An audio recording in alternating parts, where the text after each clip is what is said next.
کہ خالد مغل صدیقی بھائی اور ان کے رفقا جو یہاں تشریف لائے، ہم نے ان کو خیر مقدم کہا، اور ہمارے لیے یقیناً یہ خوشی کا موقع ہے کہ ایک اہم مسئلے پر ایم کیو ایم پاکستان جو احتجاج کرنے جا رہی ہے اور تحریک چلانے جا رہی ہے، مجھے بجا طور پر یہ امید ہے کہ جس طرح ہم بھرپور طریقے سے ماضی میں سندھ کے شہروں میں رہنے والے بالخصوص مہاجروں اور دیگر مظلوموں کی آواز بنتے رہے ہیں اور ایک بھرپور اور توانا آواز بنتے رہے ہیں، اور ان کے جملہ مسائل کو حل کرنے کے لیے ہم نے ایک بھرپور جدوجہد کی ہے، مجھے امید ہے، مجھے یقین ہے کہ یہ ایک جو بڑا ظلم ہوا ہے، ناانصافی ہوئی ہے، اور اس طرح کا ظلم اور اس طرح کی ناانصافی کے دو بڑے مظالم تو اس کے پیچھے ہیں ہی۔ ایک تو مردم شماری میں ہمیشہ ہمیں کم گنا گیا، یعنی یہ کیسی عجیب بات ہے کہ 70 کی دہائی، 80 کی، 90 کی، 2000 اور آج 2017 کا بھی اگر آپ یہ سینسس مردم شماری لے لیں تو ہم سالے وہیں کے وہیں کھڑے ہیں 40% کی آبادی پر، اور ہمارے دہی سندھ کی آبادی کا تناسب 60%، جبکہ برمی، بنگالی، افغانی، ویتنامی اور پورے ملک کا کوئی بھی بے روزگار ہے بیچارہ، وہ ایک چھتر چھایا کی تلاش میں، روزگار کی تلاش میں کراچی آتا ہے، پھر بھی ہماری آبادی 40 سے اوپر جا ہی نہیں رہی۔ تو ایک تو وہاں ہمارے ساتھ مردم شماری میں پہلی جیری مینڈرنگ ہو رہی ہے، پہلی پری سینسس ریگنگ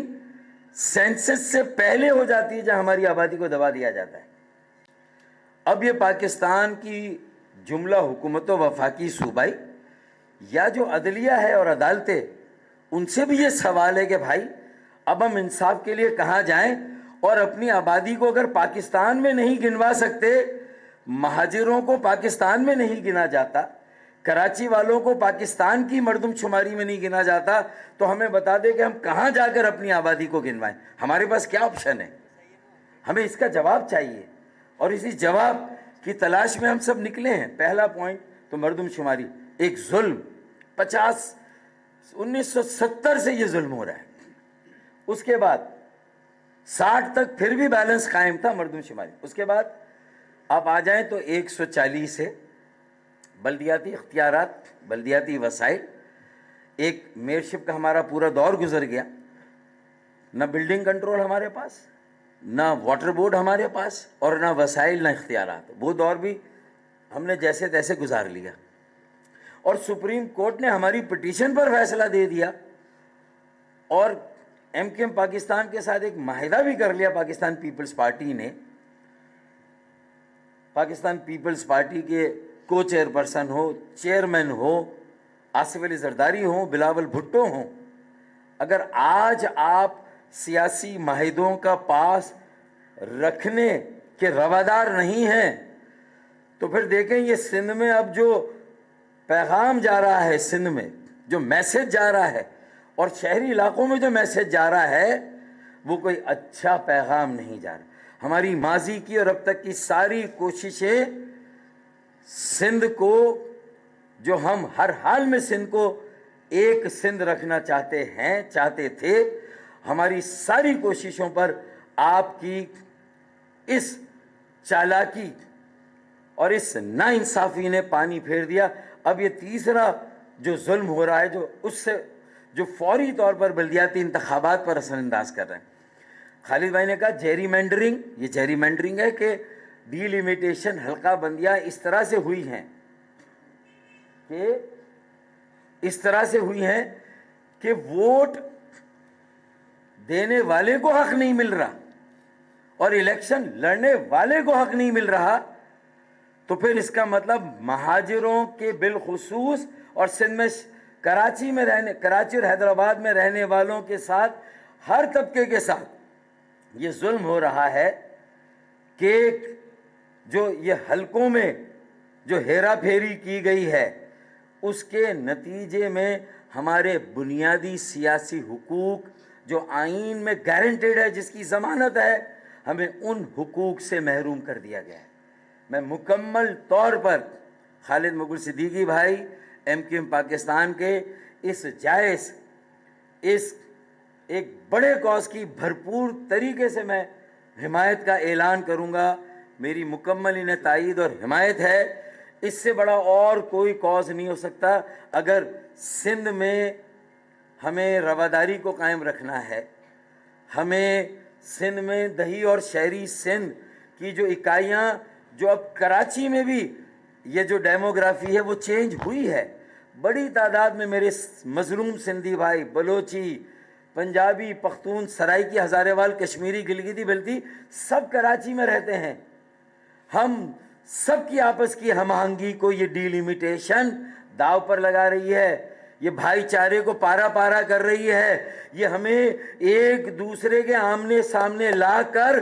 یہ سازش، ہمیں بھائی کو بھائی سے لڑانے کی ایک سازش تیار ہے سندھ کے وڈیروں، جاگیرداروں اور پیپلز پارٹی سندھ کے ان حکمرانوں کی طرف سے جنہوں نے کسی کے ساتھ کسی معاہدے کا کبھی پاس نہیں کیا۔ اب وقت آ گیا ہے کہ ان کے سیاسی چوغے کو اتار کر پھینک دیں ہم۔ اب وقت آ گیا ہے کہ ان کے خلاف ایک فیصلہ کن جدوجہد کا آغاز کریں ہم۔ تو یہ ساری بات میں نے اس لیے یہاں پر رکھی ہے کہ دیکھیں نا، خالد بھائی نے کہا 30,000 کا ایک حلقہ ہے ووٹر کا اور ایک ہمارے حلقے 90,000 کے، تو آپ نے پہلے ہی کرکٹ میچ ہو رہا ہے 2 ٹیموں کا، آپ نے پہلے ہی طے کر دیا کہ ایک ٹیم کے پہلے سے 200 رن اسے دے دیا، یعنی ابھی ٹاس ہوا نہیں ہے، میچ شروع ہوا نہیں، اور ایک ٹیم کو آپ نے 200 رن پہلے سے دے دیے۔ اس کا مطلب ہے کہ ہم جو اپنی بیٹنگ شروع کریں گے تو ہم -200 سے کریں گے بھائی، انہیں ہمارے مقابلے میں ہے ایسے ہی ہے نا خالد بھائی، ہے نا، 1 مین 1 ووٹ کی بنیادی اصول جو سیاست کا، جمہوریت کا، انتخابات کا پوری دنیا میں رائج ہے۔ تو اگر یہ ایک اور اتنا بڑا ظلم جو مہاجروں کے خلاف ہو رہا ہے، میں آج وفاقی حکومت، صوبائی حکومتیں ساری جن کا واسطہ کراچی سے ہے، کراچی پنجاب میں نہیں، KPK میں نہیں، بلوچستان میں نہیں، گلگت بلتستان میں نہیں، آزاد کشمیر میں نہیں، شمالی علاقوں میں نہیں، لیکن کراچی سے سب کا واسطہ ہے، حیدرآباد سے سب کا واسطہ ہے۔ یہ جو ظلم رواں رکھا گیا ہے یہ اتنا بڑا ہے، یہ اتنی بڑی خلیج قائم کر رہا ہے کہ کراچی کے مظلوم سندھیوں، بلوچوں کو، پختونوں کو، پنجابیوں کو سوچنا ہوگا۔ اور اگر ایسے عمل میں جماعت اسلامی اس کی نظر صرف کراچی کی میئرشپ پر ہے تو وہ بھی مہاجروں کے خلاف، اور میں نے خالد بھائی سے اندر بات کی، میں نے کہا مجھے یہ بو آ گئی ہے کہ پس پردہ جماعت اسلامی اور پیپلز پارٹی میں پیکٹ ہو گیا ہے، جماعت اسلامی اور پیپلز پارٹی میں یہ پیکٹ ہو گیا ہے، اور یہ مہاجروں کے خلاف پیکٹ ہوا ہے۔ یہ مہاجروں کو دیوار سے لگانے کا نہیں، یہ مہاجروں کو دیوار میں چنوانے کا پیکٹ ہو گیا ہے۔ یہ کراچی کے مظلوموں کو آپس میں ایک دوسرے کے مد مقابل، ایک دوسرے کے سامنے لا کر دست و گریبان کرنے کا پیکٹ ہوا ہے۔ جماعت اسلامی اور پیپلز پارٹی اس میں برابر کے شریک ہیں۔ یہ بات میں نے اس لیے تھوڑی تفصیل کے ساتھ یہاں پر خالد بھائی آپ کی اجازت سے رکھی ہے۔ آپ MQM پاکستان کے کنوینر ہیں، آپ MQM پاکستان کے سربراہ ہیں۔ جب ہماری بہنیں اور مائیں جب ان کی زد و کوب ہوئی تھی، سو کالڈ نام نہاد ریڈ زون ان کا، وہ بھی کراچی میں وہاں ہوئی تھی، تب بھی میں ساری چیزوں کو ایک طرف رکھ کے آپ کے ساتھ میں آیا تھا، کھڑا ہوا تھا اپنی بہنوں بیٹیوں کے ساتھ، آپ کے ساتھ۔ آج بھی اس پورے کاز پر میرے تمام ساتھی، میرے کیا یہ آپ ہی کے ساتھی ہیں،